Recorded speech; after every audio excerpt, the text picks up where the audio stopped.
动！我是警察，谁动我就毙了谁。去！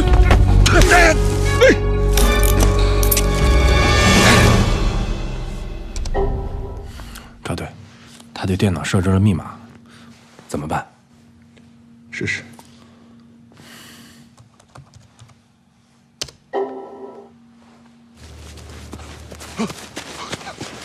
李飞，站住！赛宝开枪了！我不动，我不动，蹲下，双手抱头。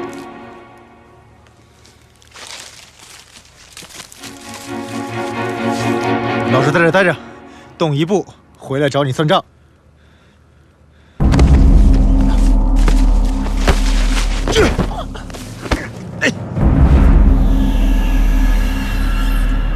鲁军，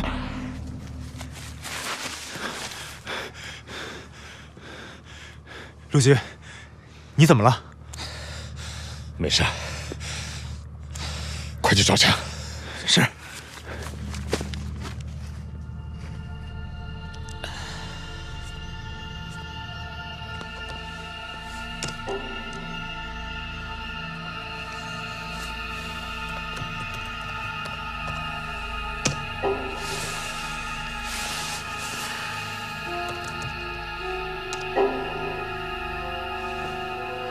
怎么办呀？进不去。这过去电脑就操作不了打印机，再试试。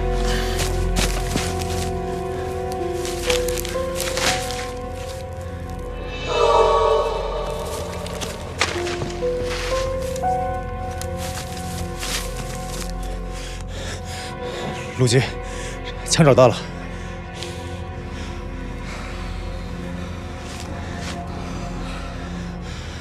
把他们带走。是。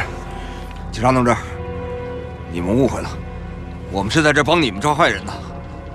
你们抓错人了，你们现在应该赶紧去追人。你少废话！我问你，刚刚跑掉那是谁？耿风尘。陆军，咱们应该调人来搜捕耿风尘。先什么要紧？带走。哎，陆军，我看您身体一定还有问题，要不咱们先去医院吧。没事，待会儿就好。带走。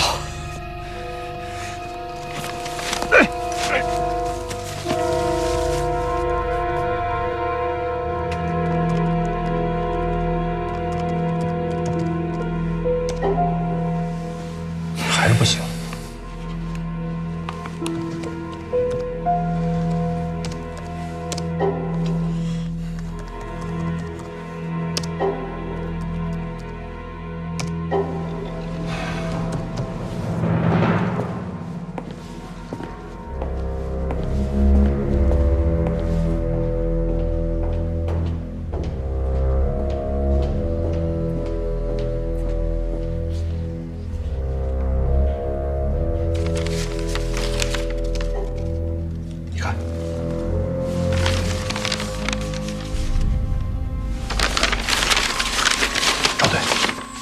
这应该是这打印机上打出来的，这就是样本。走。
总最近心理压力很大，一直担心遭到暗算。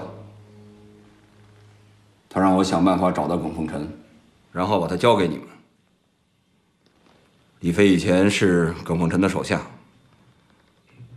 我想如果耿凤臣来凤春的话，可能会跟他联系，所以我就一直盯着他，没想到还真碰见了。可是他一见着我就跑，我没办法再开他枪。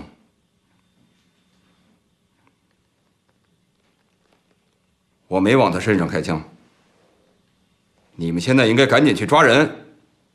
是袁万春派你们这么做的吗？不是。袁总平时对我们很好，我们想在他面前表现表现，自作主张干的。今晚上见过你们袁总吗？没有，下了班我就没看见他。这把枪怎么回事？哪儿来的？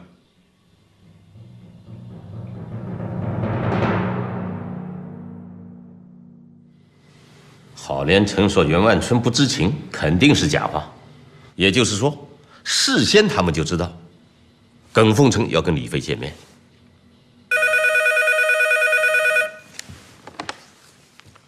喂，我是林荫。李局长，他们要杀我，这回你该相信我了吧？我是冤枉的，是被陷害的。林局长，救救我，救救我们全家吧！耿凤臣，你要听我的，你不要再这样躲躲藏藏，你赶快投案自首，帮我们把你的案子查清楚，这样不好吗？他们现在还在台上，我不敢。您能保证我的绝对安全吗？你不敢保证吧？林局长，别再费力气抓我了。等时机成熟的时候，我会主动去找你的。耿凤臣，你记着，如果你再跟李飞通话，千万不能暴露你已经看清他了，明白吗？好，我知道了。喂。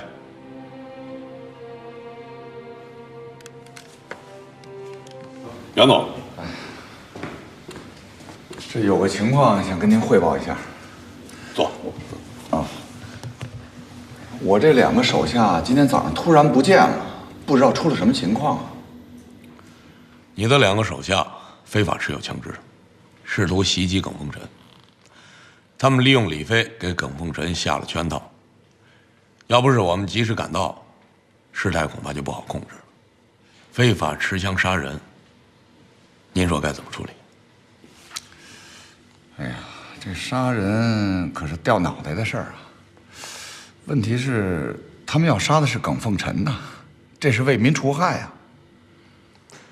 袁总，虽然说耿凤臣有命案在身，可如何处置他，应该是法律来定，不应该是您或者您那2个手下去乱来。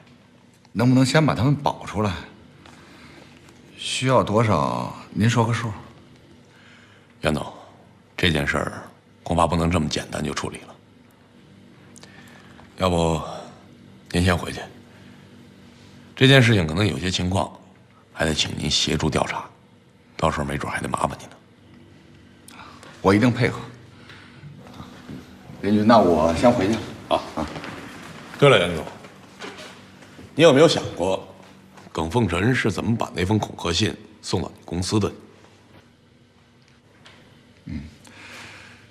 林局，您是不是又掌握他什么情况了？袁总，你放心吧，我们一定会尽快的把他捉拿归案。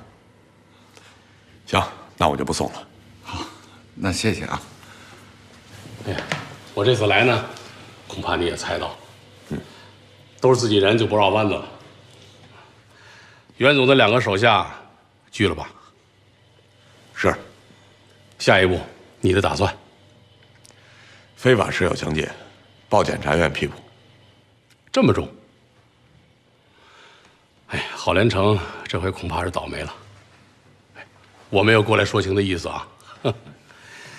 哎呀，犯了法就应该受到惩罚，没得说。只不过郝连成真的非法持有枪械，在情理上也确实说不过去。可是毕竟有人在威胁着袁万春的生命，袁万春是他的老板，一个手下对自己的老板这么忠诚，也不容易，是吧？可任局，像郝连成这样的人拿着枪走在大街上，难道不危险吗？那当然，所以我不是来说情的。虽说我跟他们老板关系不错，但出了这种事儿，绝不能姑息。邻居，这件事情你该怎么办就怎么办，我只是过来问一声。来一趟不容易，顺便看看弟兄们。你忙。任局，您找我。晨儿，在专案组干得怎么样？还行。还行是什么意思？那走走。在专案组干的有点委屈，是吧？没有。行了，我不问了。难怪呀，那种不被人信任的感觉，谁都有过。任局，您说的太对了，我陈云亮再苦再累都不怕，只要相信我，我这什么都能做好。可是他们，我理解，这一点呀，我们都一样。我找你来啊，是想让你把郝连成的笔录拿出来让我看看。郝连成的笔录在鲁局的柜子里锁着。任局，您看那个干什么？哎，你说郝连成，我又不是不认识，他犯了事儿，我总得了解一下，过问一下，是吧？找个理由啊，跟鲁鹏把笔录借出来。对，就说你要研究研究笔录，寻找突破口。啊，陆局，郝连成的口供笔录能借给我看一下吗？怎么了？我想再研究一下，看能不能找出些线索。啊。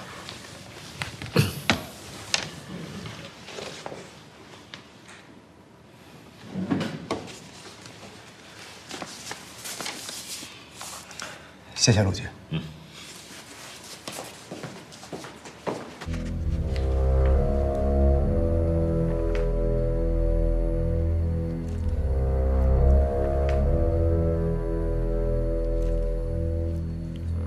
任局，您笑什么呀？小陈啊，你真是个实在人呐！啊，眼巴巴地看着这本笔录，你以为我会在这上边改动一个字？没有，我哪能看着您呢？就是嘛，我就是看一看。再说了，我就是坐在这里给鲁鹏打电话，要他把笔录送过来给我，他能不送？还是林荫拒绝我？那当然不会了。就是嘛，专案组也是凤春市局领导下的专案组，我让你拿，是不要让人家觉得我这个市局局长信不过他们，从中插手，对不对？你陈云亮是我一手带进春城分局的，我信得过你。谢谢任局。以后啊，多个心眼儿，有事儿多跟关伟碰碰。知道。把笔录拿回去吧。任局再见。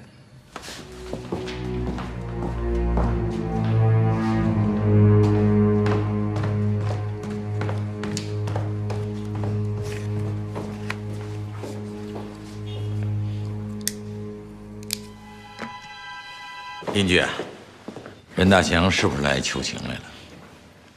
他来问了问情况。这可怎么办呀？还有徐静安和关伟，如果他们俩真有问题，那这件事可就严重了。像这种人穿着警服拿着枪，再干出点别的事情来，我们责任重大呀，必须想办法尽快解决。可现在懂他们，时机不成熟。目前最大的难点，要想查清事实，就要惊动他们，但是不行，必须要有一个两全的办法，既要查清他们的犯罪事实，又不能惊动他们。何政委，你看这个，致命的失误。这是咱们部刑侦局下发的，要求组织全体民警学习，全是咱们公安民警在执行任务时伤亡的案例。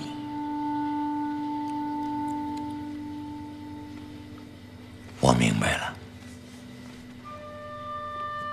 对，组织刑警队认真学习这本书，还要联系实践，现身说法。这个办法好。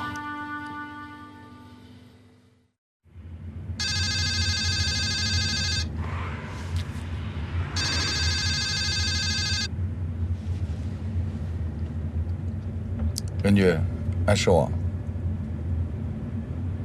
好的，一会儿见。袁总啊，这事儿简单了。我刚才看了郝连成的笔录，他们还算聪明，没有被人现场摁住。怎么讲？郝连成在林荫抓他们的时候，手上是空的，他们把枪扔到了沟里，枪是陈云亮从沟里找出来的，明白了吧？有点意思。你马上去趟看守所找个律师。这事儿我会办。这个是远香茶楼的大门，这是楼梯，2楼右手边就是出事的房间，在这儿。按照笔录上的说法，案发现场的站位应该是这样：1号是耿凤军，2号是袁万春。耿凤军持枪顶住了袁万春。就在这个时候，关伟和陈永清出现在门口。3号应该是关伟，4号应该是陈永清。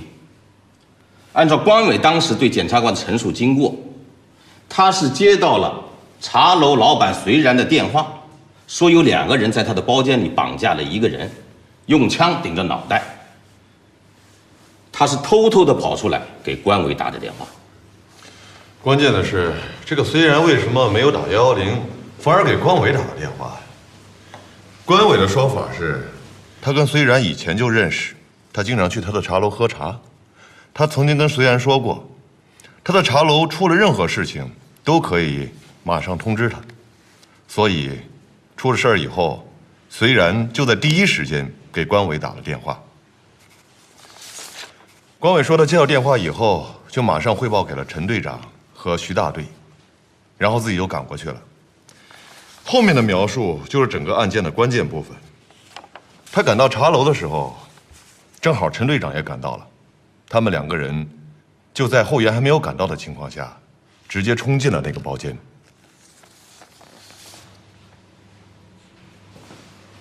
那这个路线就应该是他们从门口到案发地点的行进路线了。对，他们到包间的时候，正好看到了耿凤军用枪指着袁万春的脑袋，陈队长就用枪指着耿凤军，让他把枪放下。可就在这个时候，耿凤臣从后面出来了，一枪打倒了陈队长。这个是耿凤臣的位置。按照关伟的叙述，耿凤臣当时并不在包间内，可他跟陈云清却以为耿氏兄弟都在包间里，所以才冲了进去。谁知道耿凤臣却在外面，这才吃了亏。耿凤臣开枪击中了陈永清，关伟当场就还击，击毙了耿凤军，而耿凤臣就趁这个机会逃脱了。就在这个时候，徐大队长也赶到了，马上追击耿凤臣，但耿凤臣已经逃脱，不见踪影。我们复原了一下事件的整个过程。首先，陈云清在没有后援的情况下就带着关伟冲进了包房，这本身就有问题。陈云清是一个老刑警了，他应该知道，对付控制着人质的绑匪是一件非常艰难的任务，是需要集中绝对的警力，要对现场周围进行仔细的勘察，制定严密的方案之后才可实施。可他怎么能这么冒失，带着关伟就冲进去了？仔细分析之后，就会发现，陈云清被耿凤臣枪击，这也有问题。首先，陈云清、关伟进入茶楼之后，一定会对茶楼进行仔细的侦查。可为什么没有发现耿凤臣呢？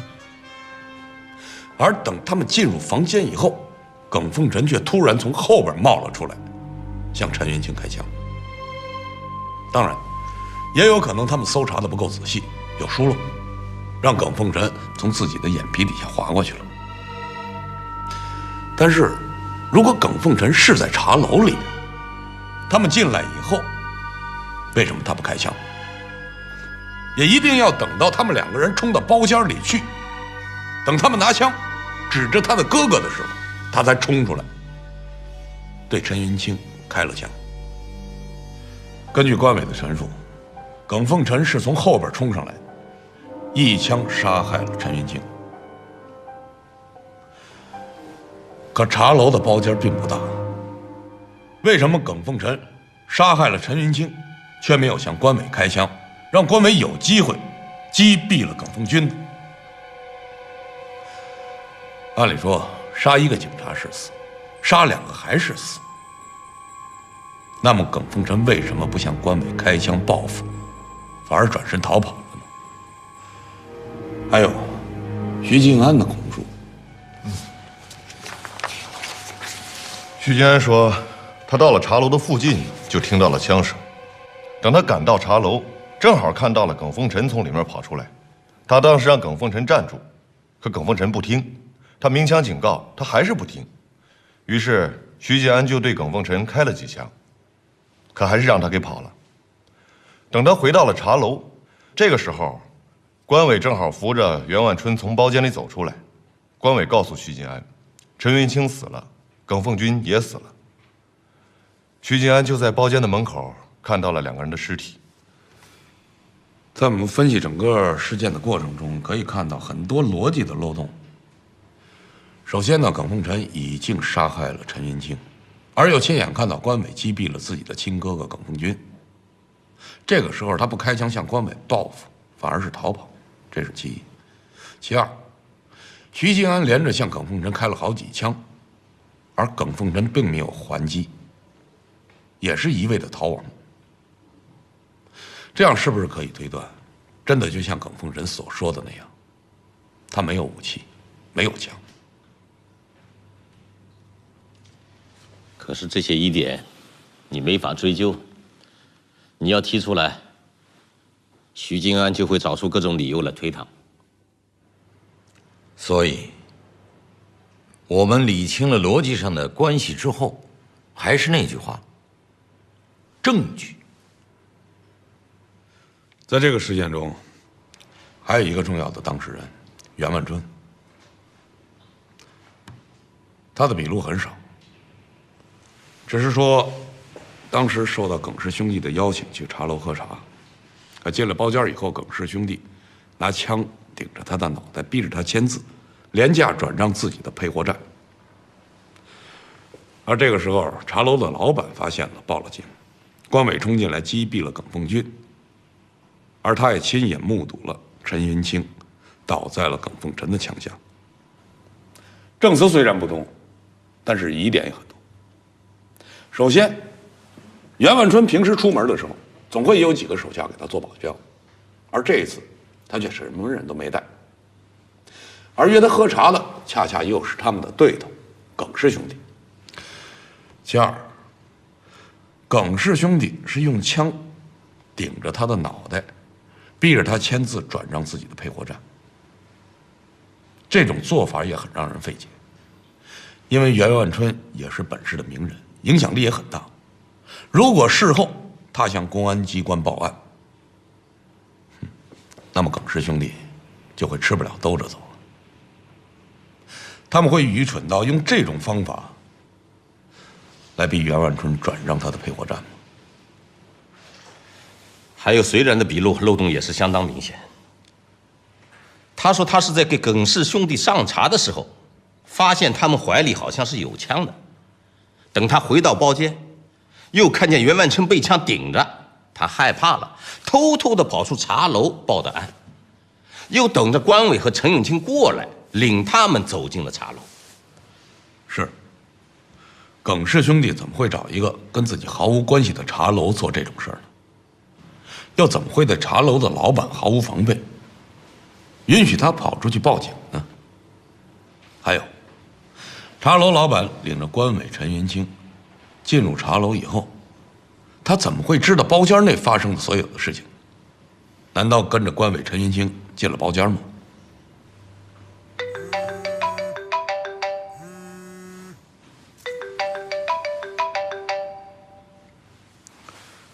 喂？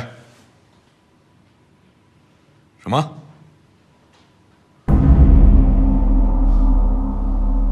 哦，我知道了。邻居，出什么事了？看守所打来电话，说郝连成翻供了。翻供？翻什么供？他要求见检察院的人，说我们有逼供行为。他说枪不是他的，是我们的人从路边捡的，非逼着说枪是他的。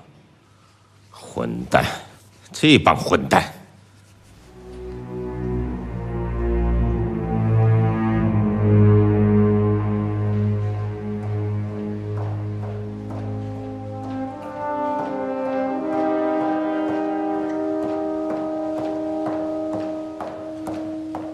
邻居啊，刚才检察院的孙检给我来电话，说他们刚从看守所提郝连成他们出来，本来要直接来你这儿进行调查，让我给拦住了。我说我先和你谈谈。没关系，任局，可以让孙检直接来找我，我可以面对面的跟他谈。邻居啊，我当分局局长这么多年，检察院的检察官倒也经常来这里走动，但调查我们自己的还是头一次，别怪我多嘴。我是觉得和他们熟一些，还是先和你通个气好。任局，这件事情事实清楚。那是，那天晚上的行动是你亲自指挥的，难道说你一个公安局局长还会撒谎，诬陷他一个公司马仔？您不觉得这很可笑吗？就是很可笑。我和孙检说了，这是一件极其荒唐的控告。可孙检说，郝连成当时被抓的时候，一口咬定他手上没枪，这是不是事实？他撒谎。他出门的时候，我们就看见他拿着枪，放进了旅行袋。你们在跟踪他？我们不是在跟踪他，我们是在保护袁万春。出于安全的考虑，为了防范耿凤臣对他进行报复。其实啊，袁总对这件事情一直有他自己的看法。哦，他倒不是针对你邻居啊，他是对鲁鹏有意见。说白了，就为这件事我不知道协调了多少回，可是至今我还摆弄不清。袁总觉得很委屈，这不，把电话打到上边了。只不过我在刚来的路上接到了上边的电话，让我过问一下此事。这是林荫主抓的案子，为什么任大强总是要干预这个案子呢？这个疑问一直困扰着林荫。上边的意思呀也很清楚，说你对检察院系统啊不熟悉。万春集团呢是我们的支柱企业，袁万春呢也是有头有脸的人，身份也特殊，所以上面呢让我出面协调一下此事。哎呀，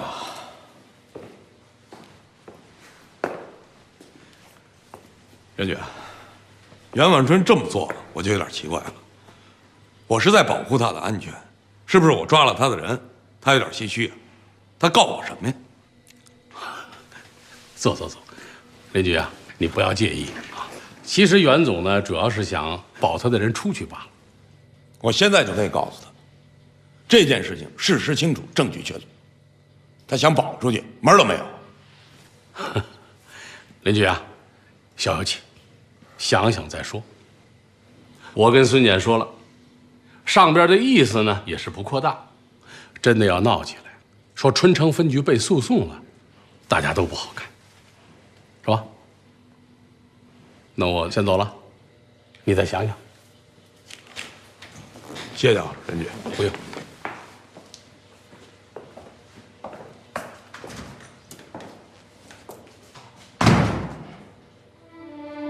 郝连成的突然翻供和任大强有关系吗？袁万春为什么会抓住这件事大做文章呢？他们之间到底是一种什么样的关系呢？说我们给他栽赃，我去看守所提审他。别着急，一定是背后有人指使，他才会这么做。我们现在稳住了，我倒想看看他们能耍什么花招。邻居，那您的意思是？同意取保？什么？这案子不清不白的，怎么能取保呢？我同意邻居的意见。郝连成跟了他这么多年，袁万成现在死命的保他，这里面一定是会有原因，干脆把他放了，看他们还能跳得多远。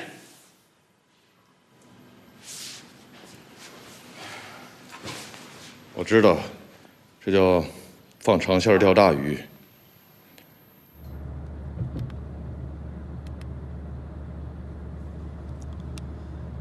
哎，袁总啊，刚才林爷来电话了，他准备放人。对，你马上去交保，把郝连成他们领出去吧，告诉他们要遵纪守法，别再惹事儿了，啊。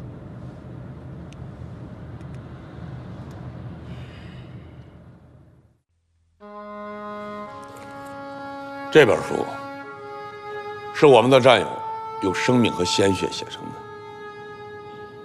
一个个真实的案例，特别是对我们刑警有着重大的意义。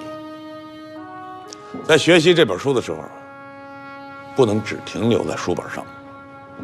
我倒是建议可以实地演练，这样可以让大家更直观地看到当时的情景，以便在以后遇到类似情况的时候应对有道。做刑警的人，哪一个不是天天面对着危险？我不知道在座的各位有谁是例外的。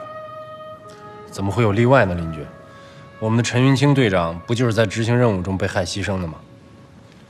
没错，这是一个惨痛的教训。我们当警察的是要保护人民的，可我们首先要学会保护自己，这才能保护别人。这个案例是值得我们去认真总结的。是，这是发生在我们局的一个真实案例。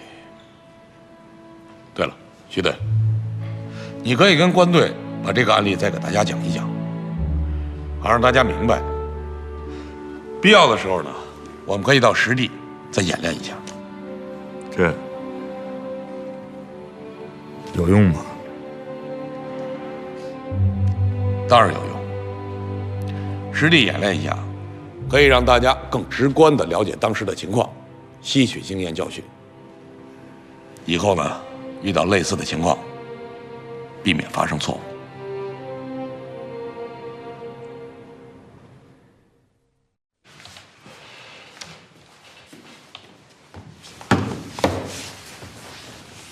陆局，刚才林局宣布要搞实地演练的时候，你注意了没有？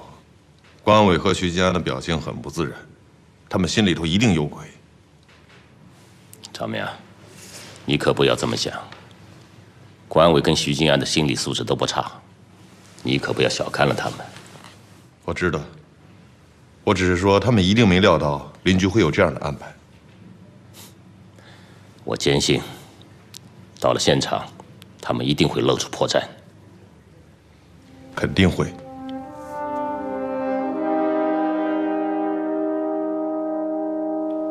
我们先从第一个环节开始。关伟，当时是你第一个到达现场的，你再把你进入茶楼以后的过程给大家说一说。是。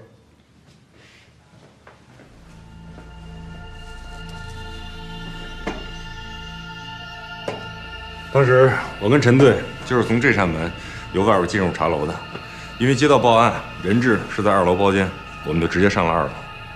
进来后，你们直接上楼进包间了吗？我们在大厅里简单的观察了一下，因为当时时间已经很晚了，没有客人。林荫观察，这个散座大厅一览无余。如果藏个什么人，应该一眼就能发现。可是关伟和陈云清当时却没有发现耿凤臣，这是为什么呢？没有看到耿凤臣。也没细搜，没有发现。这就是教训。在这种情况下，一定要耐心地等待外援。如果非进入不可，到房间内一定要仔细搜查可以藏人的地方，然后才能采取下一步的行动。关队，继续吧。然后我们就从这个楼梯上了包间。好，大家上楼。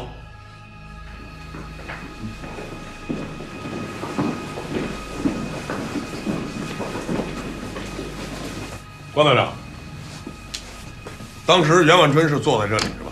对。来，小马。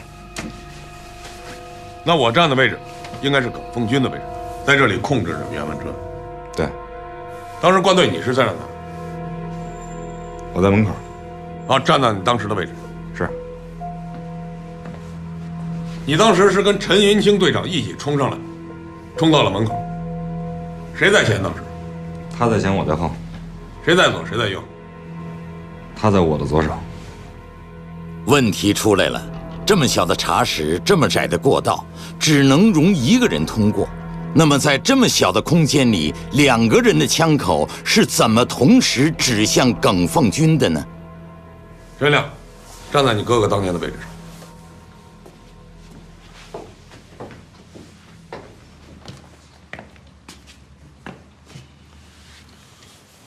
好，关伟，现在请拔枪示意。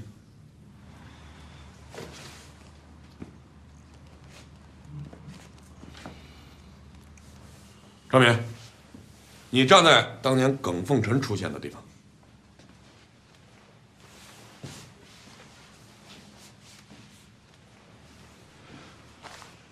关队，这是当时耿凤臣开枪的位置吗？对。真实的情景出现了，从外面闯进来的耿凤臣为什么不先打站在后面的关伟，反而撇开他开枪打站在前面的陈云清呢？这个漏洞一下就暴露在大家的面前了。关队，当时你在后面，我哥哥在前面，那为什么耿凤臣他不先打你，反而打我哥呀？当时我跟你哥哥的枪都对着耿凤军，你哥哥离他更近。那他打死了我哥以后，为什么不接着打你，反而从你面前跑掉了？你什么意思？你不相信我？当时耿凤臣打倒你哥的时候，我的枪正指着耿凤军，我顺势把耿凤军打倒。我正要转身对付耿凤臣的时候，他把我推倒在地，然后他跑了。当时的情况就是这样。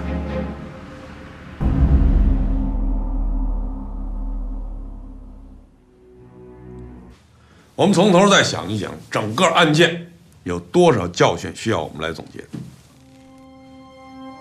当时我正在南城加油站给车加油，接到关伟电话之后，我马上开车赶过来。进了这院之后啊，我怕引起里边人注意，所以我就把车停在了那个位置上。然后我下车准备步行往这儿走过来。我刚一下车，就听见茶楼里面有枪响。我想坏了，出事儿了，所以我马上拔出枪来往这儿跑过来。可是我刚跑到这个位置上的时候，正好耿凤臣也从里面跑出来。林荫一下子就发现了徐进安的漏洞。徐进安说，在这个位置，他和从茶楼里跑出的耿凤臣迎面碰上，可是耿凤臣居然没有向他开枪。而徐进安在这么近的距离，也数枪都没有击中耿凤臣，这不是天大的笑话吗？我们就在这儿打了一个照面。耿凤臣看见我，先愣了一下，完后啊，他扭头就往那儿跑。我举着枪，我命令他，我说：“你站住！”可是这家伙不听我的，他接着往前跑，还越跑越快。我没办法，所以我朝天鸣了一枪。可是耿凤臣跑过那个拐角之后啊，马上就消失了。当时的情况差不多就是这样。行，徐大伟，以后的演练我就不来了，你一定要认真抓好。好。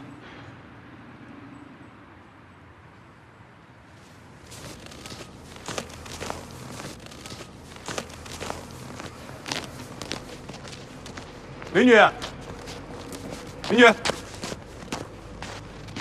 对，有事儿。有点事儿想跟您说说。什么事儿？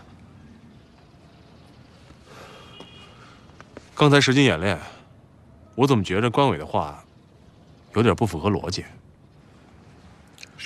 哪儿不符合逻辑？这个我也说不太好，反正就是觉得有点不对劲儿。时间这么久了，有一些误差也是可以理解的。你说呢？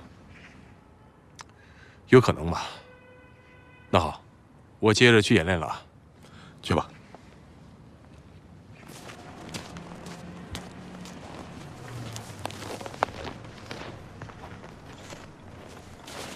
林局长。啊，你好。你们完事儿了？完事儿了，谢谢你的支持。你们演习看出什么了吗？你指什么呢？没事儿，您忙吧，我回去了。你们家随然什么时候回来？不知道啊，他也没来电话。林局长，您说他像话吗？我知道他是因为害怕才躲出去的。哟，您这话怎么说的呀？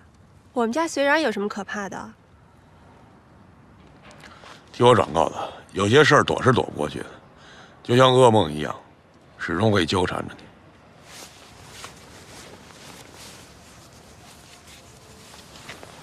这有我的电话，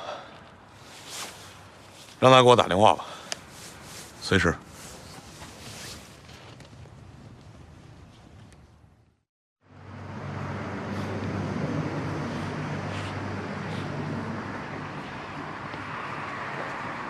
铁亮，哎，关哥，我这心里边难受，陪我去喝一杯。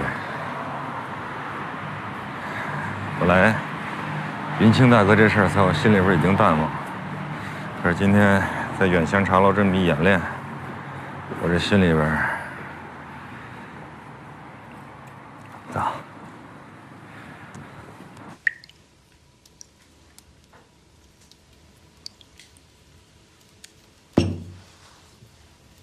来，关哥。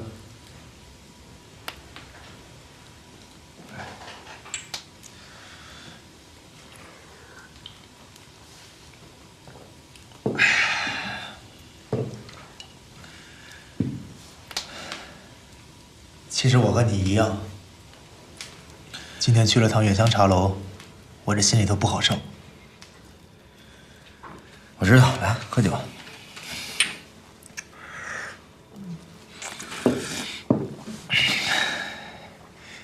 今天在演练现场，我这一直觉得不太对劲。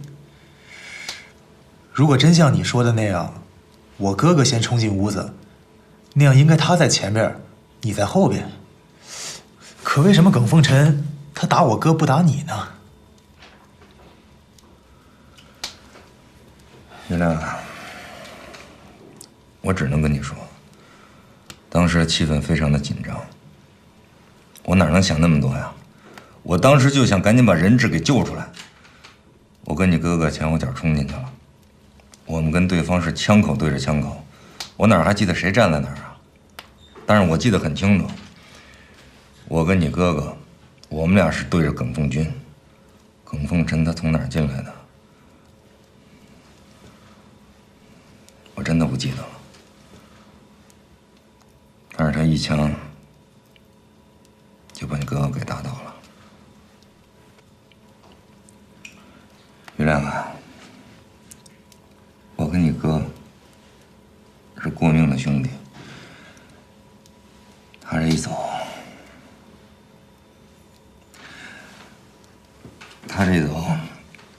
我就发誓，你当成我的亲兄弟，可是我没想到，你刚才的话好像在怀疑我。不，关哥，你说什么呢？我怀疑谁，我也不能怀疑你啊！自从我来了局里以后，一直都是你在照顾我。你对我怎么样，我陈云亮心里边清楚。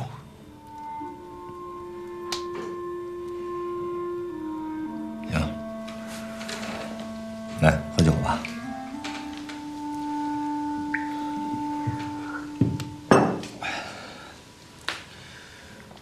月亮，关哥，我心里头难受。这个案件已经好久都没有突破了，好几回，耿凤臣差那么一点儿，眼看就要落网了，最后还是让他给跑了。你说我这心里边是什么滋味儿？我知道。可是月亮，你不觉得今天邻居把我们召集到远香茶楼，搞这么一个演练，他有点奇怪吗？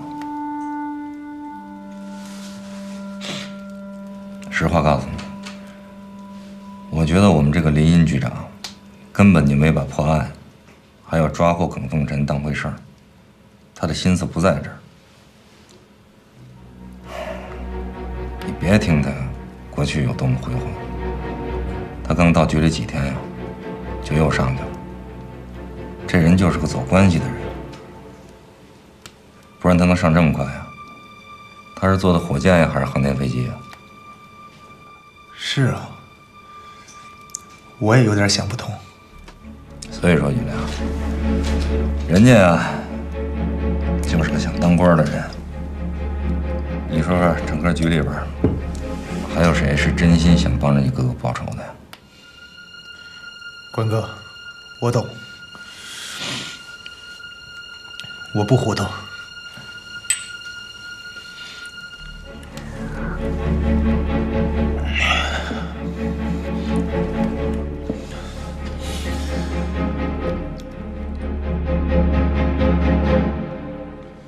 虽然的报案是有问题的，如果我是耿氏兄弟，我干这种事儿，我不会去茶楼。即便是选择了茶楼，那也得是可靠的地方，茶楼老板得是信得过的。我绝不会找这种有可能会举报我的人。解救的环节也不对。关伟说，当时他跟程云清冲进去的时候，正看到了耿凤军用枪对着袁万春的脑袋。耿凤军看到来人以后，立刻调转了枪口，对准了关伟。这时候关伟的枪响了，击毙了耿凤军。这不大可能啊！我们都知道，劫匪控制住人质的时候，这时候发现来了警察，他首先做的会是用人质来做挡箭牌，与警察周旋。他怎么可能马上调转枪口对警察开枪呢？赵民的话切中要害。通过在远香茶楼的1213案件现场模拟，林荫的心里也越来越清楚了，对事实已经有了基本的轮廓。面对目前的情况，林荫必须要全面考虑，掌控全局，下手要准要狠。还有，袁万春身上没有血。案件发生的时候，我在外地审查的时候，赵明又被排除在外。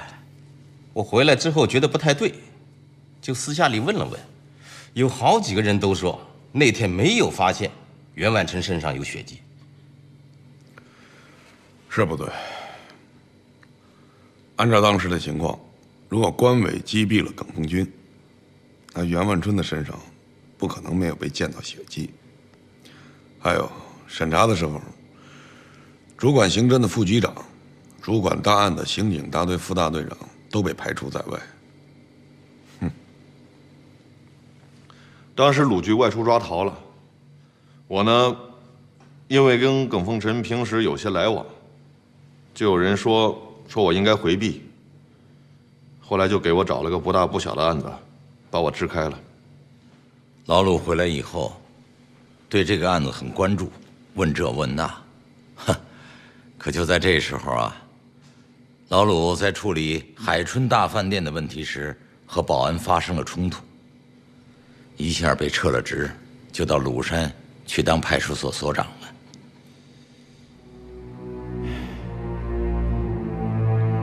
看来一切都明白了。如果自己的猜测没有错的话，后来发生的一切都是有预谋的。明知道他们就是内奸，是杀人犯，可咱们还要装出一种若无其事的样子。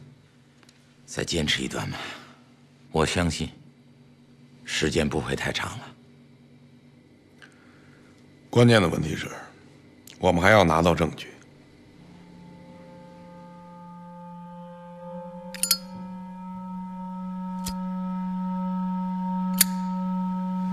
徐大队，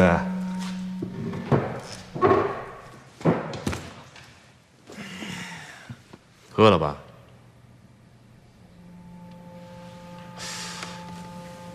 我说这都什么时候了，还喝呢？下班时间，这不违反纪律吧？再说了，我是为了抓耿凤臣，我才跟陈文亮喝了点。他什么态度啊？我这一说，他这脑子还真就转过来了。想不到啊，咱这关大队长啊，现在也会做别人思想工作了。哎，你这话什么意思啊？你瞧不起我？我哪敢瞧不起你啊？关伟，说正经的，你有没有觉得当中有问题？好端端的突然把咱们叫到远香茶楼去，还让我们恢复现场，一点思想准备都没有。这当中啊，肯定有问题。是，我也觉得这里有问题。可是他们想干什么呢？信不过咱们是肯定的。所以说，抓住耿凤臣已经迫在眉睫了。1分钟也不能再耽误了，要不然的话，咱们也太无能了吧？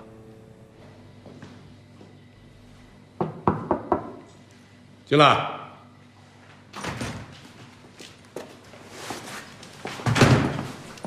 林局，有件事儿我拿捏不太准，想跟您汇报一下。什么事儿？坐。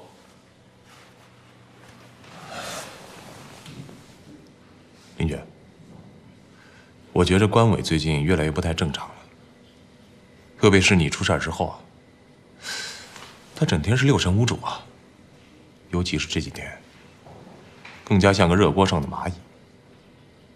他老跟我打听，说这案组有没有什么进展。您看是不是有点反常？不是说有内鬼吗？我觉得他有嫌疑。你这么认为？我还不太敢确定。林局，其实12、13案，我当时是后到现场的。等我赶到案发现场，陈云清已经牺牲了，耿凤军也已经被击毙了，所以具体的情况，我其实并不太了解。当然了，这一切我只是有疑问，并没有确凿证据。您看是不是该采取点措施？这样，你平时多留意一些他。如果他有什么异常行动，你及时向我汇报。是。好，去吧。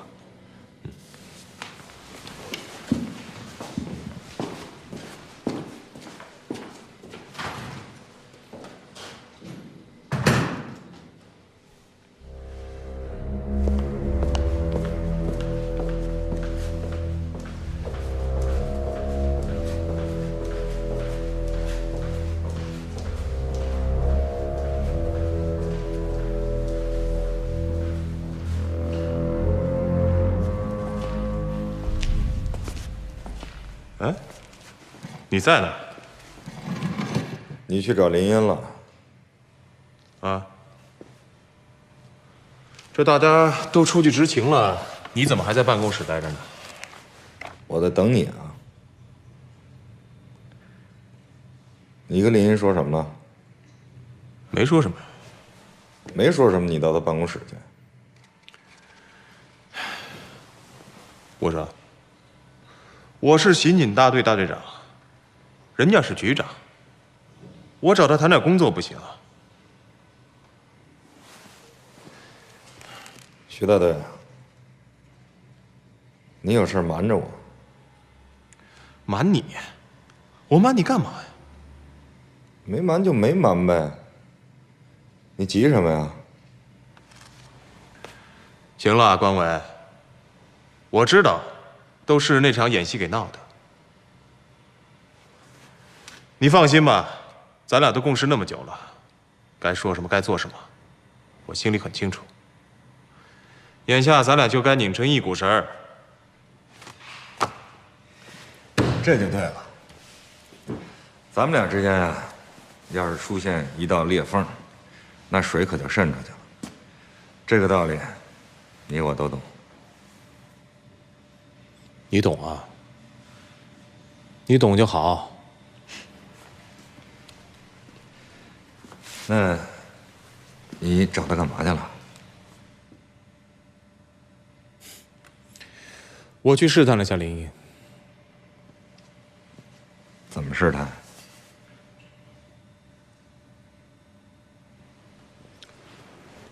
我跟林荫说啊，我怀疑你关伟有问题。什么？你真这么说的？你急什么呀？我不是说了吗？这叫试探。有这么试探的吗？关伟，你动动脑筋行不行？林荫怀疑是肯定的，那是让他觉着咱俩之间好的穿一条裤子合适呢，还是让他觉得你我之间有矛盾更合适？凡事啊，要多动动脑筋，要不然你永远进步不了。那行，那我现在我也去找林荫，我就说我怀疑你徐晋安有问题，成吗？行，我肯定不反对。那样林荫就会想办法在你我之间寻找突破口，这样一来，反而会露出他的真实用意。我觉得你这是自作聪明。关队，我执勤去了。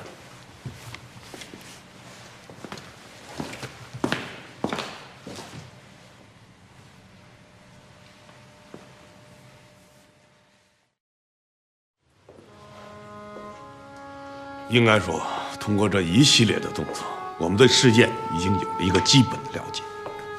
这么多的疑点，1年多来，你们明明有疑问，却保持了沉默，一言不发，默认这种现状。你们知不知道这是失职？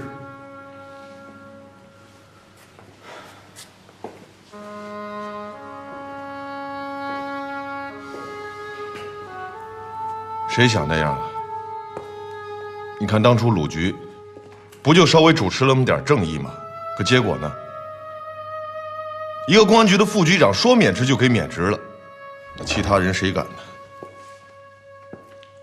你现在能理解了吧？我当初为什么非要调离刑警大队？既然发挥不了作用，还得时刻提防着暗算，何必呢？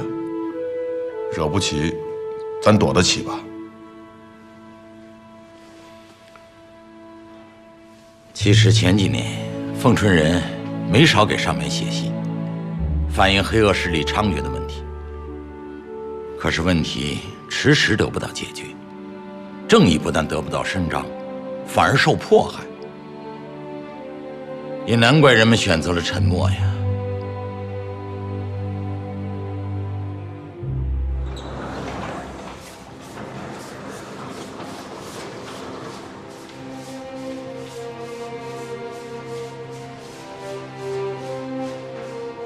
鲁局也在，林局，远香茶楼那个老板虽然回来了，我想让郑红印出面跟他接触一下，摸摸情况。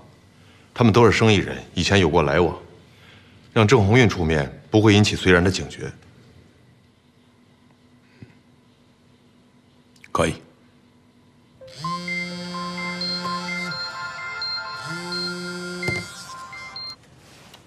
喂，任局。啊，明白。一会儿见。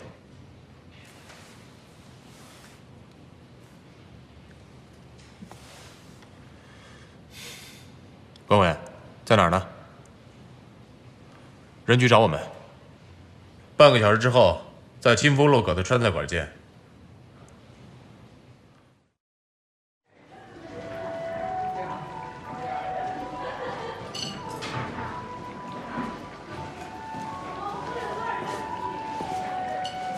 任局，找我们有事儿。对，坐吧。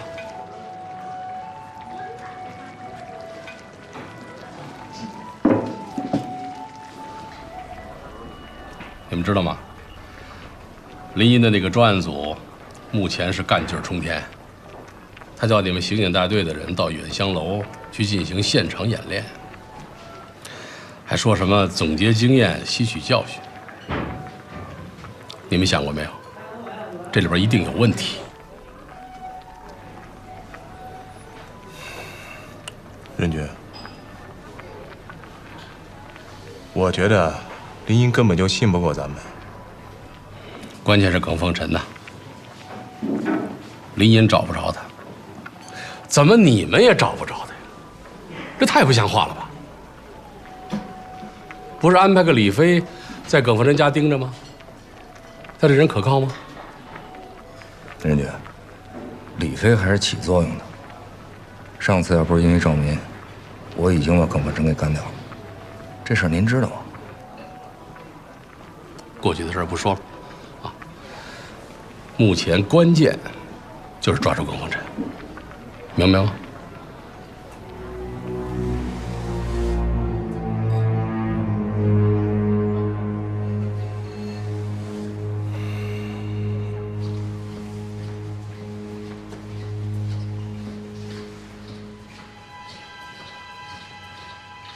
书记，我设计了一张表格，你看看。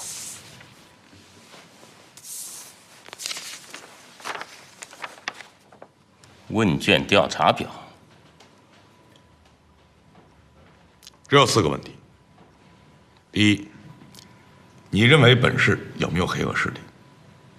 第二，你认为黑恶势力的活动范围在哪个领域？第三，你能否提供黑恶势力的名字？第四，能不能提供黑恶势力的犯罪线索？好啊，每一项都非常具体。除了被调查者自愿表明自己的态度外，其他各个项目都可以随便的打勾或者打叉。被调查者不用填写自己的名字，这样被调查者就可以放心的表明自己的态度了。这调查表太有针对性了，一定会有群众愿意给咱们提供线索的。我给我们自己也设计了一个表格，叫大家来填写。问题只有一个：作为凤春的公安干警，你认为凤春的治安症结在哪里？在你心中，谁是黑恶势力的头目？我举双手赞成。说实话，这些年大家心里头都有话，却都闷着没说出来。可要真论起来，那谁心里头都有一杆秤。我相信绝大多数人都不会再沉默下去。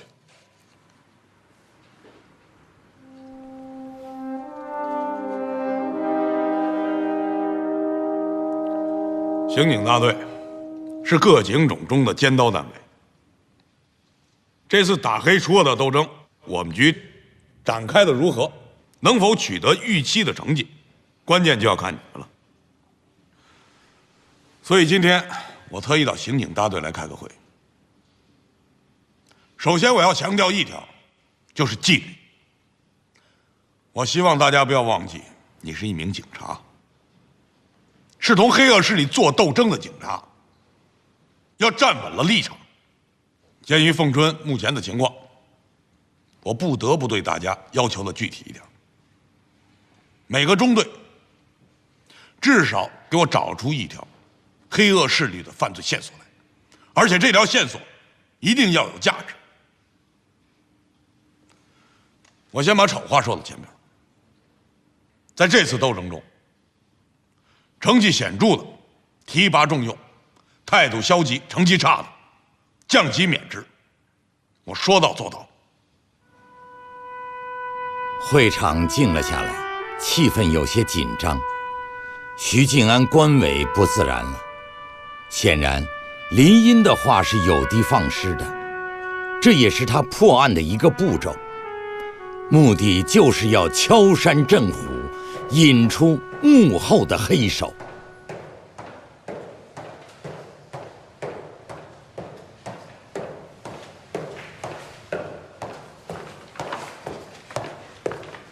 林局，你看吧，这是下边2个派出所收回来的调查表。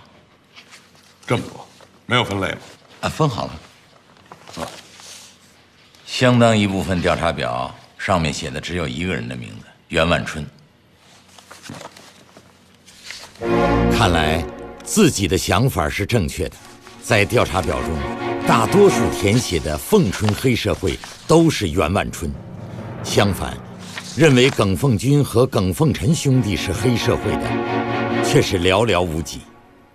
这些调查表代表的才是真正的民意呀！进来。林局，您看吧，我先走了。何政委，专民，林局，下边几个中队刚交上来的汇报材料，他们为什么不直接送上来？可能他们觉得当面交给你不大好解释吧。什么地方不好解释？你想啊，刚才在会上你让大伙发言，那都跟哑巴似的，谁也不敢说实话。就这么会儿功夫，却又都把材料送来了，这还需要解释吗？当然需要。林局，当着关伟他们的面，大伙儿都不愿意说呀。不愿意说就可以装糊涂啊。在会上没有直说，可现在不把材料都送来了吗？现在终于到了可以开口说真话的时候了。这是因为这段时间，大家都认定你是可以信赖的领导。至于徐金安、关伟，他们是一丘之貉，有他们在，刑警大队就没个好。当着徐静安、关伟的面，就没有勇气说真话了吗？勇气还在，但是需要决心。那我们就给他们决心。我们是人民警察，要对社会负责任，要对人民负责任，这是我们的最高任务和职责。林局，我在刑警大队待了这么多年，我对大多数人都是了解的。我相信，只要是动了真格的，绝大多数人都不会站错立场。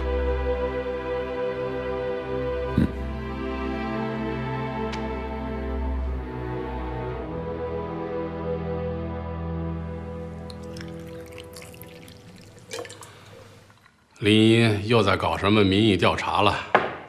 什么意思？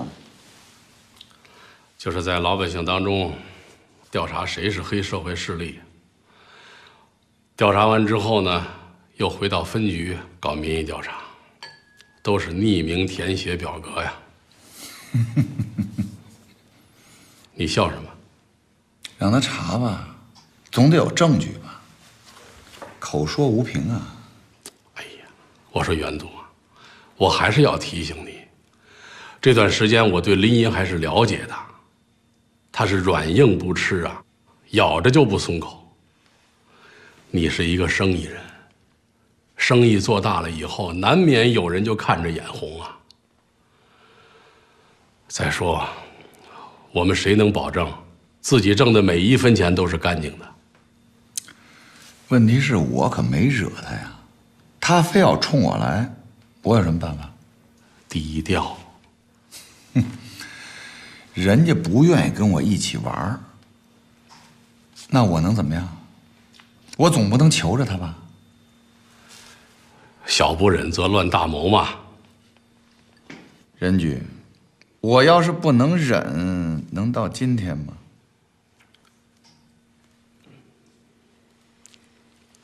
袁总，那个开茶馆的隋然，暂时就先别让他回来了，别在这个时候添乱。好的。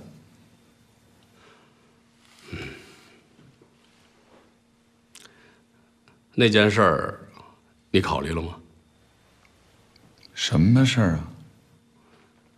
那个东西你是不打算处理了是吗？什么东西啊？你装什么糊涂啊？你保险柜里装的什么东西你自己不知道？我告诉你，袁总，你别认为那是你的宝贝，早晚那是你的祸害。我走了。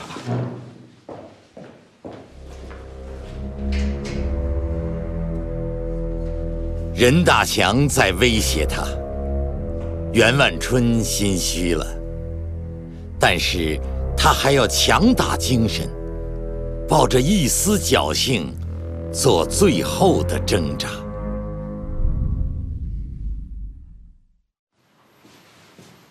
林局、鲁局，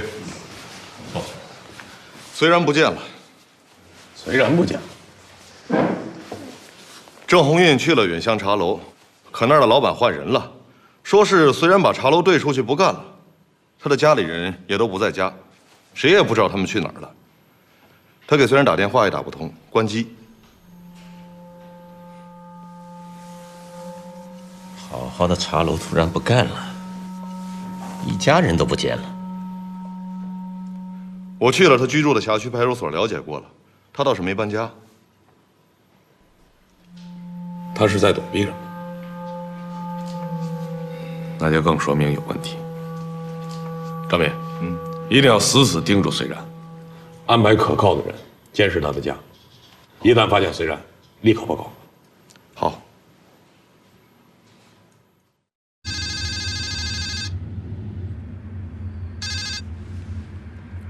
喂，有事吗？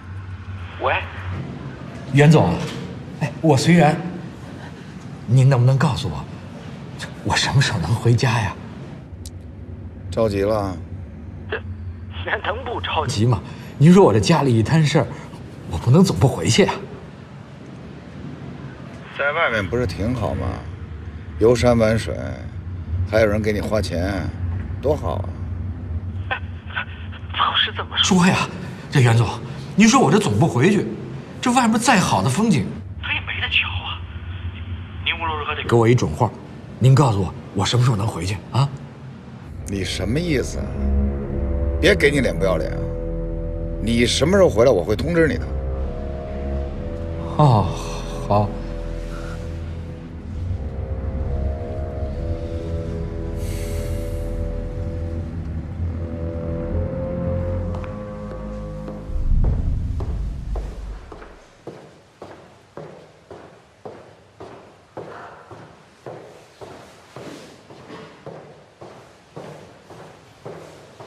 何政委，有几点要跟你碰一下。不再对耿凤臣布置抓捕，耿凤臣暂时不归案，也许更好一些。他就像双方对弈中一颗暗藏的棋子，暂时可以不用。我们现在把主要的精力要投放到获取袁万春的犯罪证据上。那封恐吓信到底出自哪台打印机，现在还没有明确的目标呢。好，还有，我决定去见蒋书记。那你事先约好了吗？约好了，他让我下午3点去他的办公室。那我等你回来。你说的这些情况还有谁知道？我、何政委、陆鹏、赵民，就4个。您是第5个知道的。在这个阶段，特别要注意保密。这些情况目前只能够限于我们5个人知道，特别是关于任大祥的问题，一定要牢牢地把证据抓在手里。我明白，蒋书记。任大祥如果真是牵连到这个案子里去了，我就一句话：一查到底，绝不姑息。这个案子涉及的面这么广，牵连的关系一定很错综复杂。我还是那句话，任何时候不要畏惧，我在你的背后一定尽全力支持你。蒋书记的话像一股暖流涌上了林荫的心头。为了这份信任，再多的委屈，再多的磨难，又算得了什么呢？蒋书记支持我们，这太好了。要是得不到一线领导的支持，我们以后的工作就更难了。你走了之后啊，我把所有的问题都想了一遍。嘿，没想到啊，真是没想到，柳暗花明又一村呀。好，哎，林觉，我们得庆贺一下。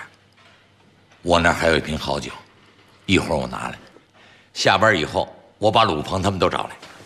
有事吗？那个，要不一会儿再说吧。怎么了？